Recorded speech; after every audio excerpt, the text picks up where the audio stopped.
Welcome to episode 9 of How About Them Huskies. I'm Connor, joined with Andrew, Matt, and Matt. And today we're going to preview the Big East. Conference play is starting up this weekend. There's already one game, St. John's versus DePaul last week, but it's really starting this weekend. And we're just going to preview every team. We each have some thoughts, and let's get into it. We'll start with Creighton. Creighton was picked first in the preseason poll. How are they doing? Well, Creighton, they're not doing too great. They've dropped five straight. Greg McDermott's the coach over there. Doug McDermott's dad. Quick shout out to Doug McDermott, Creighton legend. And their losses, they're not bad. They're all Power Five losses or Power Six losses. They lost to Arizona State. Dan Hurley's brother over there getting the job done. He's going to make it two losses to Hurley brothers this year, hopefully. And they beat Texas Tech, who's always okay, and Arkansas, who's also a pretty good team this year. And they're pretty star-studded, actually. They have a couple guys who are really going to have good basketball careers and who have had great college careers up to this point. They have Ryan Kalkbrenner, who's probably one of the only guys we'll go against this year who's as taller, a little taller than Klingon. And he's been around forever, and he's one of the most solid centers in the country. He's averaging 16 and 8 about. And then they got Ryan Nemhard, another guy who's been around for a while. He's their main facilitator, and he's averaging 11 and a half points and 6 assists. And then Baylor Shireman, who just transferred over from South Dakota State. Yeah, South Dakota State. And he could shoot the cover off the ball. I was watching some tape on him, and he's got range, and he could really shoot it. And he's a good playmaker. He's averaging 11 and a half and 6 assists. Arthur Kaluma, who is probably going to be an NBA guy. He's a really versatile defender. He's rangy. And then Trey Alexander, who's another pretty solid guard for them. So they have been struggling lately. I think they're a little overrated this year, and it's starting to show a little bit. I don't think they're going to come first in the Big East. They have a good case to come in second or third, but definitely a team to watch out for because of the star power they have. Yeah, I think definitely despite the struggles, they're still a top half of the league for sure. And you mentioned the five starters that they're all really good, probably one of the best lineups in the country, but it really drops off after that. On the bench, they have guys like I think Mason Miller as like he's their sixth man, and they really don't have anything else after that. So they have a great starting lineup, but their bench depth is what's been hurting them, especially because I believe Kalkbrenner's been out the past couple of games, which they both lost. So if he was on the court, it may have made a difference. Their backup center who got minutes, I believe, was Frederick King. He had a good game the other night, but he's no Ryan Kalkbrenner. So they have the great starting lineup, and the bench really needs some work. But like you said, there's no bad losses there. At Texas, that's a tough environment to play in. Nebraska might be a bad loss, but we'll go past that. BYU, Arizona, and Arizona State. So, like you said, no real bad losses there. They've had a really tough non-conference schedule as a whole. That's when you really miss guys like Ryan Hawkins, like who was their starting center like last year. Even guys like Alex O'Connell, who's playing with the Stockton Kings, I believe, in the G League right now. But I mean, he was the guy who could really provide a spark off the bench. And like Connor said, their bench really after their starting five. I mean, Hogburn is a star-studded player. He's going to go to the league probably. But like you said, when he's out and their backup center has to get minutes, that's when you really miss guys like Hawkins. Yeah, definitely. I think we'll keep moving here. Creighton picked first in the preseason poll. Picked second was Xavier. How's Xavier been doing so far this season? Well, they're 7-3. They're under a brand new head coach in first year, Sean Miller. They're kind of a sneaky team. They don't really have a player who you look at and say that's the star of this team. I mean, they got the guy with I think the greatest name in college basketball, Sule Boom. That's got to be up there, but he's 17 a game. Jack Nunge 15 and a half, and Colby Jones at 15.4. So it's pretty evenly spaced out here for the Xavier team. I was watching them against Southern last night. They looked pretty good. They beat Florida, West Virginia, and Cincinnati, all pretty good wins, and then lost to Indiana, Duke, and Gonzaga. Three really good teams so far this year. But they've also got three big guys who are returners in Jack Nunge, Colby Jones, and Zach Fremantle, as well as guys like Matt Kunkel, I believe. But he's just famous for being terrible against us in that game at Gamble. But they're all right. definitely I would say look forward to a top 25 matchup either on New Year's Eve or on January 25th at Gamble. They're a lot different than last year. We won 1-1 against them. Really bad loss in a way, but we came back, beat them at home. You know the story. Book Night gets kicked out. But I think we can easily sweep them this year, as their team isn't that strong, but definitely a sneaky team. Yeah, for sure. You look at the front court there with Nunji and Fremantle. That's probably one of the few front courts that can match ours with Kling and Sonogo size for size and strength for strength there. But yeah, their losses to Duke and Gonzaga were both out in Portland and the PKI. It wasn't the PKI, it was the other bracket. I'm not sure what it's called off the top of my head. And the loss to Indiana was a tough, close loss at home. So they're definitely a good team. They'll definitely make an appearance in the top 25 at some point this year. And I think they're a team that could pick us off either on New Year's Eve, like you mentioned, or even at Gamble. Yeah, Connor, that's exactly what I was about to just say. They give me a trap game vibes. Like, they'll go in. Basketball is a long season and there's up and downs. And there's some games where you just don't mentally prepare yourself enough or don't prepare yourself enough.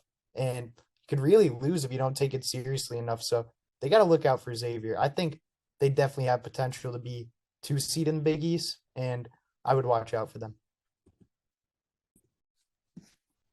And moving on here, the team that was picked third and probably one of the most wild cards going into this season from the Big East, the Villanova Wildcats. They were picked third in the preseason poll with new head coach Kyle Neptune. How have they fared without Jay Wright? They've had a tough season. They're 5-5, lost out in that PKI. They were in the same one as us, and they completely lost out. They lost to Portland State, Iowa State, and Oregon. So they finished 8th place in that tournament out of 8, which is really not ideal. I mean, losing a guy like Jay Wright, who's been the coach for God knows how many years of Villanova, national championships and everything, really the face of that program for the last, I'd say, at least 20-ish years. And then even a guy like Colin Gillespie, who was really the heart and soul of that team. It's just been tough for this team to, really succeed without them, even without Justin Moore, who's got a torn Achilles, who probably won't play till at least mid-January. Definitely going to miss that first game against us. But, they've gotten some step up from guys like Caleb Daniels, Eric Dixon, Cam Whitmore, who are all returners. But yeah, they've just had a really tough go of it. But an organization like Villanova isn't just going to take all these tough beatings. I mean, I don't think they're going to be the powerhouse that they were last year, but they'll definitely turn it around. They're not going to finish in the bottom of the Big East. They're going to turn it around. They're going to have themselves a fine season for sure. Yeah, and I think they got Cam Whitmore back after the PKI, and he's a really good player. And they're a team to watch out for. Obviously, it's Villanova, and they still got Eric Dixon, who's really good, and Caleb Daniels, who's really good. And Whitmore has been playing pretty unconscious since he came back. So I think that they had a rough beginning of the season. They could turn things around, most definitely.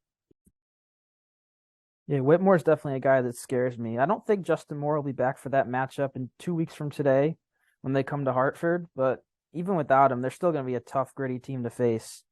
And out of those losses that Andrew mentioned, at Temple, that's their worst loss, I think, even though it's on the road to a local rival. They also lost at Michigan State. It was, I believe, a close game. Michigan State's a decent team. At least they were healthy at the time. They've been bugged by some injuries. And then 0-3 out in Portland, losing to Portland, Oregon, and Iowa State. And that Oregon game, I believe, sidetracking a little here, they only had like 4 scholarship players. So that's a pretty bad loss in itself. But yeah, they're 5-5, but I think they're definitely better than that record shows, and they're going to improve throughout. And I saw, I believe, Joe Lenardi, and he posted early bracketology in December for some reason, which doesn't make any sense because it's 3 months away. But he said NCAA likely team in the Big East. He included Villanova, and the whole comments were like, "What are you talking about?" It's because they're going to improve for sure. They're 5-5 right now. They could easily finish the way, I don't know, 18, 19 wins. That wouldn't surprise me. I think they'll definitely make the NCAA tournament, even though they started out so slow. And After Villanova, they were third in the preseason poll. Fourth is UConn. We're not going to go in depth at UConn. We all know UConn. You're watching this because you're a UConn fan. Um, so we'll move on to fifth in the preseason poll. Providence, the Friars under Ed Cooley. Once again, they're 8-3. But the thing is, they're 8-3, but they've beaten their 8 easiest teams they played and lost the three hardest games they've lost. They lost at TCU, and they lost both games in the Hall of Fame tip-off to Miami and St. Louis.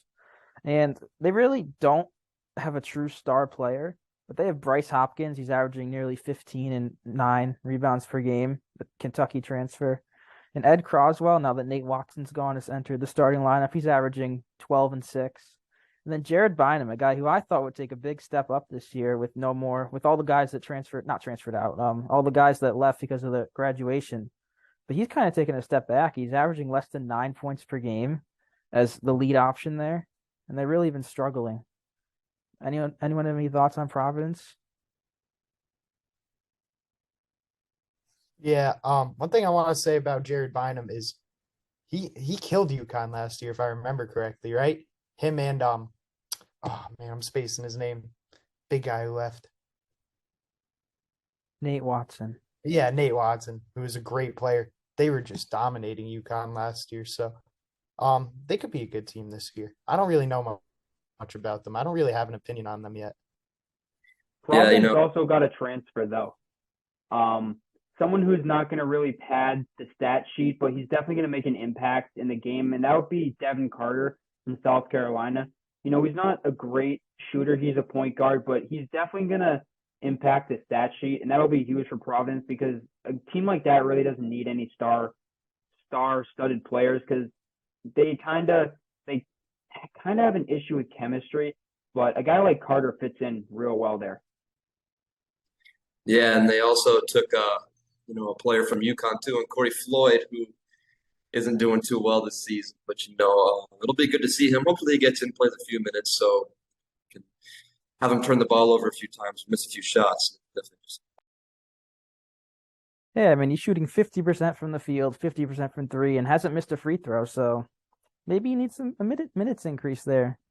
But yeah, we're not going to go into it. He's an interesting character in UConn history, but we'll skip that for today. We'll move on here. We'll move on to St. John's. They've actually had a pretty good start to the season under head coach Mike Anderson. How have they been doing?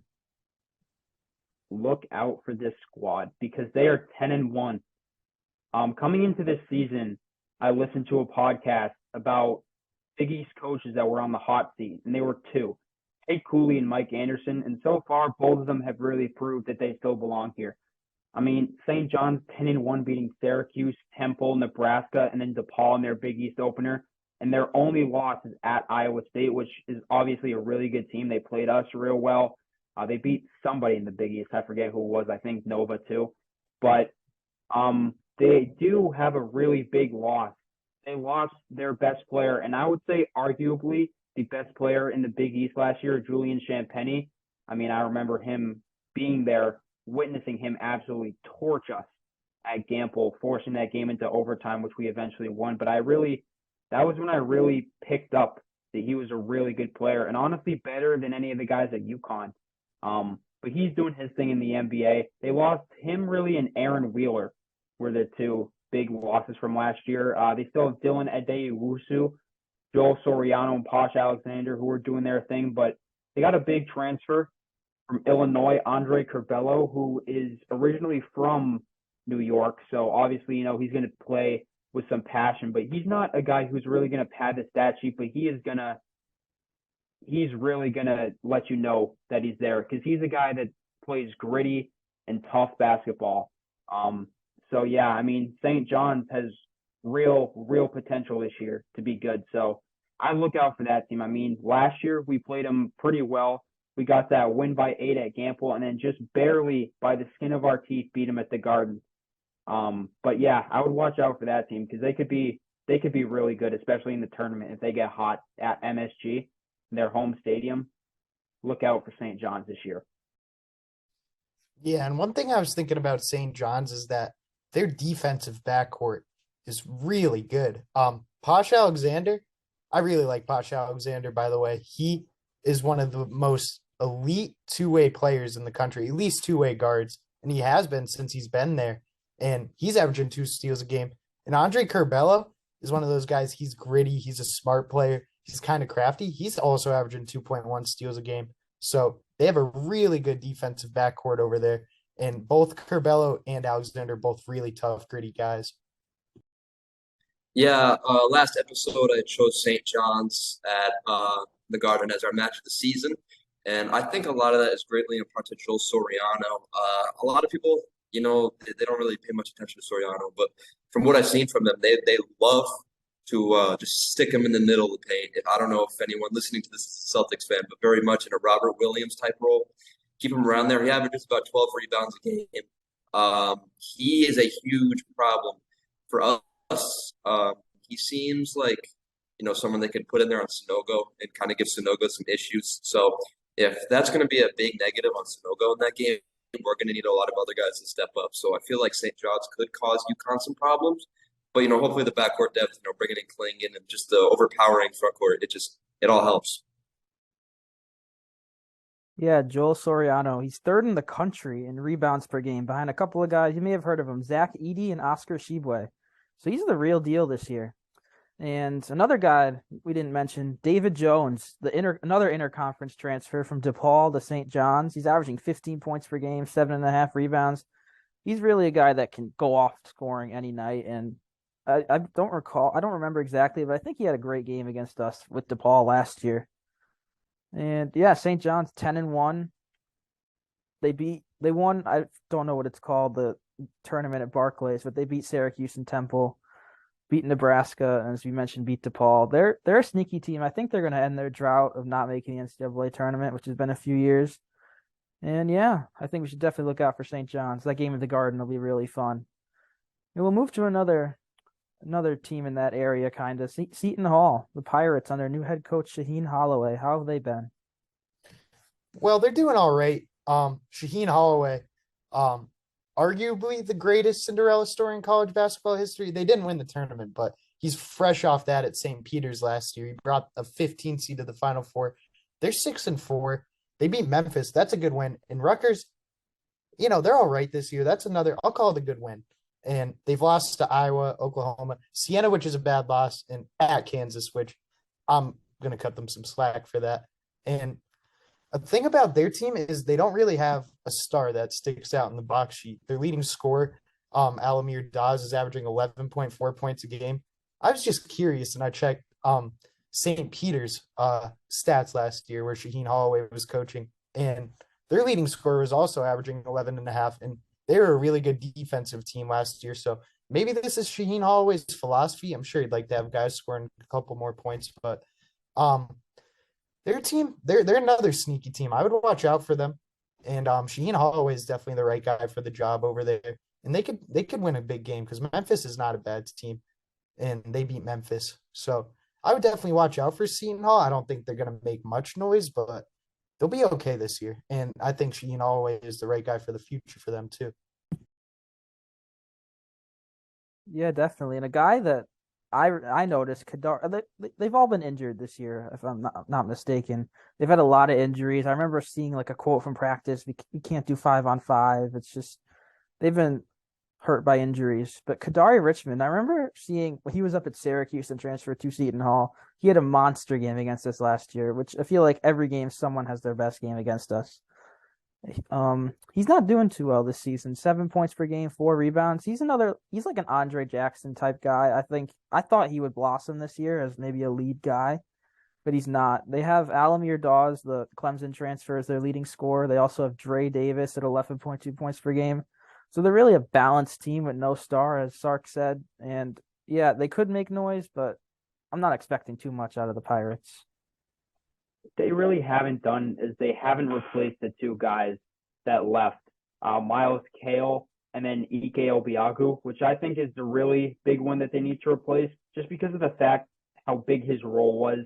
He was a big, I think, 7-footer, and they just really haven't replaced him with anybody this year, which is really their biggest struggle, and it's definitely going to struggle against teams like us or Creighton or St. John's, who have really good centers, and especially us that have two. But I mean, yeah, they could make some noise. Holloway's a really great coach, definitely coaching with passion because he played there.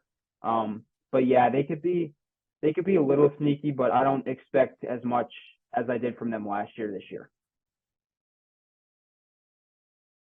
Yeah, I mean they won this past weekend at Rutgers. That's a really tough place to play. So it shows they can definitely do it. Can they beat UConn? I don't. I'll say no. But can they pull off some upsets and maybe sneak into that top half of the Big East? Definitely. And as we mentioned, Shaheen Holloway is a new head coach. They have one more new head coach in the Big East, and it's with Butler, Thad Matta. How's Butler doing? Butler from last year seems very much improved. Last year in the Big East, they went, was it 6-14? They are already 8-3 right now and out of conference play. They beat Kansas State, which would be their biggest win so far. That was a pretty big win for them. But outside of Kansas State, they haven't had many other wins. They beat BYU, which is good, but I mean, outside of those two, they haven't had many noticeable wins. Uh, since we beat them in the national championship 11 years ago, we haven't lost to them. We're 5-0 against Butler since that time. A lot of their freshmen aren't having much of an impact. Connor Turnbull, he's averaging around 2 points a game. Manny Bates, the big man, he's averaging 14 and 7. He just transferred in from NC State, so he's someone to watch out for. And Eric Hunter Jr. is averaging 12 and 7. He came from Purdue, so they are getting some better players in.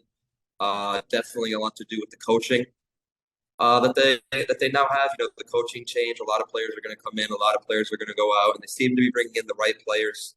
Last time we played Butler, that was a big game for Tyrese Martin. He had 27. Sanogo had 15 and 9. So it's good. It's going to be fun to see how we do now with all their new players and all of our new players. See how it goes about this. Yeah, they're definitely trending in the right direction. They're not in contention of really winning anything, but what a guy like Thad Matta is trying to do is just make people want to come to Butler. I mean, getting guys from NC State and Purdue like Manny Bates and Eric Hunter, that's really big for that program because they've always just been thought as, oh, great, 2 free wins. But I'm telling you guys, UConn fans, that Big East opener Saturday night is not going to come easy because we're top of the Big East right now, and everybody is going to be coming for us and trying to beat us the best that they can. So really none of these Big East games are going to be easy. One of the grittiest conferences in college basketball, and especially, we got Stark back. But especially like a team like Butler, who's got all these new guys, they're going to be trying to beat us. So none of these games are going to come easy, especially ones like Butler.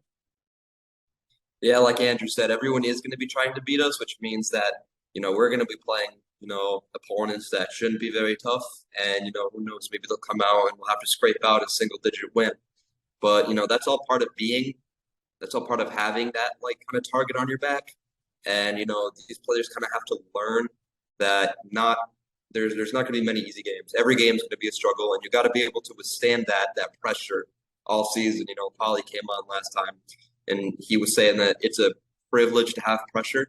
These guys just really have to understand that, and they have to know that everyone's coming for them. Everyone wants to beat them, so they're going to have to play extra hard. They're going to have to practice extra hard. They're going to have to prove why they're the best team in the Big East.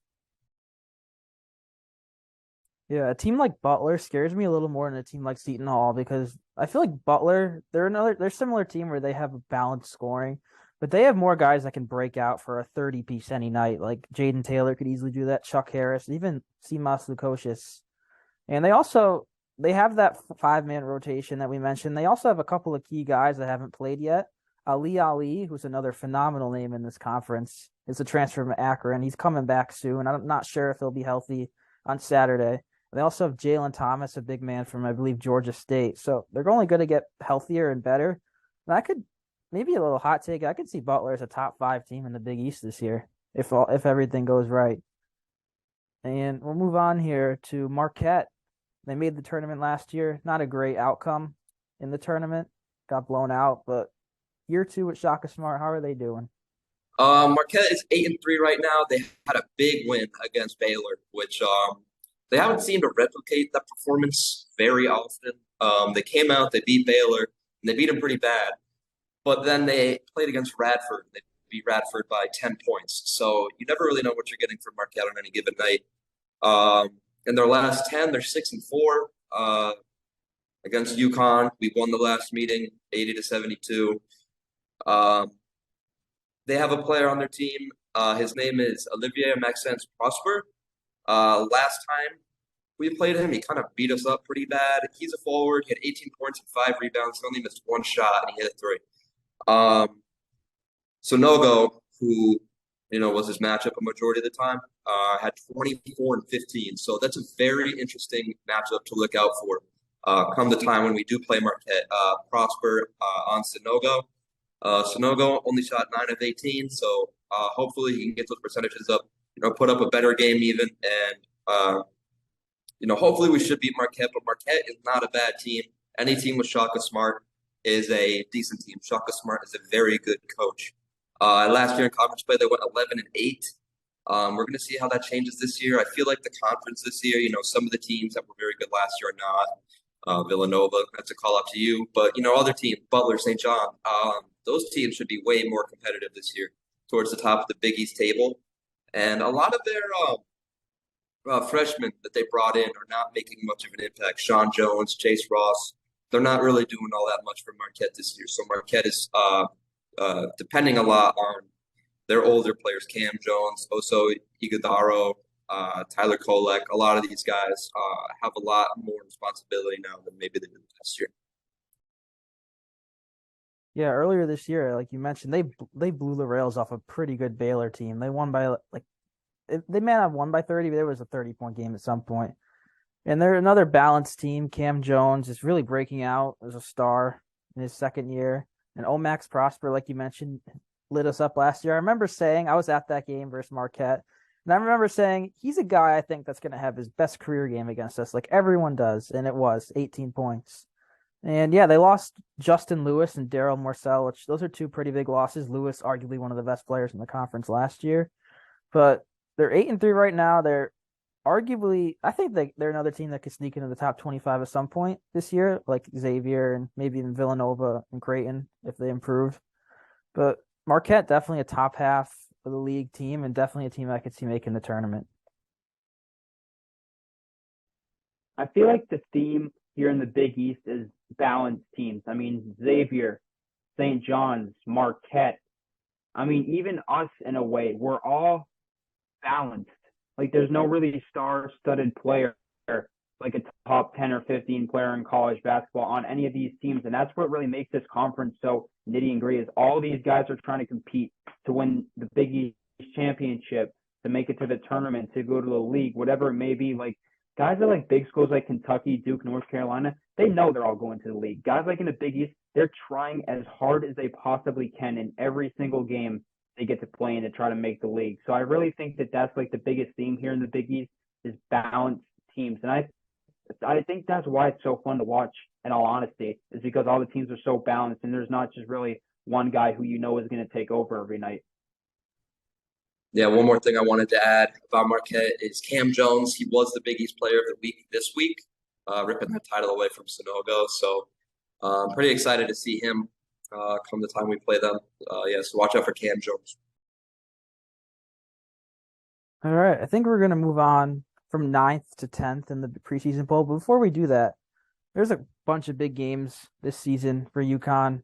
Obviously, Villanova, Creighton. Those games are already sold out. They're sold out. They call it sold out. They're sold out on the UConn .com. The tickets you can still get them on third party sellers like SeatGeek. And with SeatGeek, you can use code HBTH to save $20 off your first purchase, and it really helps us out. And like we said, I mean, the games are sold out, Villanova and Creighton. The only way you can get it is through those third party sellers. So why not use SeatGeek? It's great deals, and there's no bad seat and gamble. XL, you could argue the same. So yeah. Use code HBTH for $10 off, or excuse me, $20 off your first order. And yeah, thanks. Yeah, and I'd like to make the argument that we have one of the easier to remember SeatGeek codes out there. I mean, the first and last letter are the same. It's 4 letters. All you got to remember is the BT, and then you got to remember, oh yeah, there's an H at the front and H at the back. So you don't even really have to look it up if you're ever just on SeatGeek. Just throw in that code, and it would help us out a lot. It's not too hard to remember. Yeah, the support with the code so far has been amazing, much more than any of us have thought it would be up to this point. So we thank you for that, and hopefully you keep on using it. It's a great deal, and you want to support the Huskies, it's a great way to do it. So we'll move on now to Georgetown, the dominant Georgetown team from last year that went 0-20 in conference play. How have they started non-conference play this year? Well, they haven't really started too good in non-conference play. They haven't really beat a team that is notable, but they've had a couple bad losses. Northwestern, not a great loss. American University, another team in DC. I really don't know much about them, but not really a brand name over there, so I won't call that a great loss. Loyola Marymount, another team I don't know much about, not a great loss. And then the rest of their losses weren't too bad. But um Patrick Ewing, if he didn't win that Big East tournament 2 years ago, I don't know if he'd still be employed. Obviously he put together a good enough team to win that, but that's going to keep him employed probably throughout the year. And I don't think they're going to have a great year this year.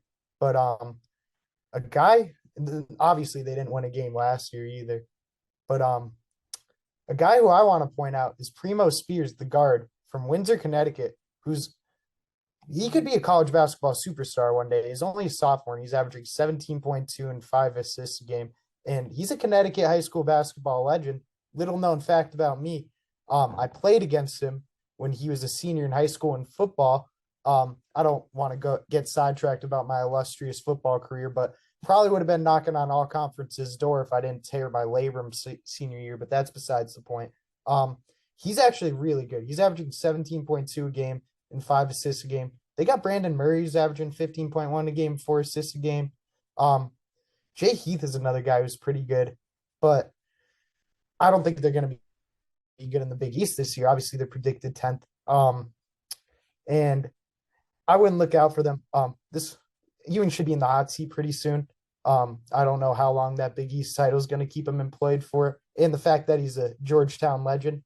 And yeah, I wouldn't really watch out for Georgetown this year. Yeah, I mean, like I mentioned before, 0-20 in conference play. That's not going to happen again. If it does, I don't know what I'll do, but I don't think it'll happen. They're not they're not terrible like last year. Like you mentioned, Primo Spears, Brandon Murray, the LSU transfer, but they're definitely a team. I'm surprised they even picked 10th in the preseason poll over a team like spoilers DePaul is the last team we'll be covering today. But yeah, no notable wins really. Georgetown, they're just there. Maybe they'll make another Big East tournament run. I doubt it, but not much more to say about the Hoyas. And we'll move on to DePaul, the last team here under coach Tony Stubblefield. They're 6-5 this season. How have they been? Yes, the very exciting DePaul Blue Demons. They look slightly improved this season. They have wins over Minnesota, Loyola Chicago. Loyola Chicago looking like they're having an off year, but let's not take that away from DePaul. Okay, we're gonna hold out hope for them that maybe they'll be a little bit better this season than they were last season. They lost to Oklahoma State, A&M, and they did lose at St. John's. They were 11th in the preseason poll. That seems like a pretty realistic spot for them, I'd say. We're 15-1 all time against them, so if trends hold, we should have a pretty easy season sweep over DePaul. They went 16-4 last year in the Big East, just like who was it? Just like Butler. Last time we played them, we beat them 57-50. I remember that because that game, the spread was quite controversial to me. And yeah, notable players that game. RJ Cole at 25. And yeah, I mean, that game wasn't very exciting. We controlled it from the beginning to the end. And that's how the games this year should look, in my honest opinion. We should win by a little more than 7. Maybe double that or 3 times that. But yeah, DePaul, I mean, even if they make a slight improvement this year, they win 7, 8 games. An improvement is an improvement. And, maybe they'll be watchable. Yeah, DePaul's their best wins this year are on the road at Minnesota and at local rival Loyola Chicago. Does that mean they'll win at XL Center on Senior Day? No, but it No. just shows they're road warriors. I mean, well, first I'm gonna sidetrack again real quick. The Senior Day is at XL Center for the first time in I don't know ever or a long time. It should be on campus at Gamble. I think that's just it's tradition. It's just I think it's wrong, but it is what it is. It's not too big of a deal. But yeah, DePaul lost a couple of great scorers in Javon Freeman Liberty and David Jones, who, as I mentioned, transferred to St. John's. And their team, they're going to finish, I think, in the 8 to 10 range, but they're gonna have their fair share of upsets throughout the Big East play. But I don't think they'll defeat UConn this season. I think that'll just about do it for our Big East preview. Conference games really start up on Saturday. UConn opens up at Butler. There's a great slate of college basketball, not just the Big East on Saturday, the CBS Sports Classic. I believe Houston is playing Virginia. So great day of hoops if you're not doing anything, just sit at home by the TV. And yeah, this was fun, Big East preview, and look forward to another episode, I believe, after the Butler game, and we'll recap that. Hopefully 12-0 Huskies, not 11-1 with the loss to Butler. And yeah, thanks for watching. Remember to use code HBTH at SeatGeek for $20 off. And yeah, that's about it. Thank you.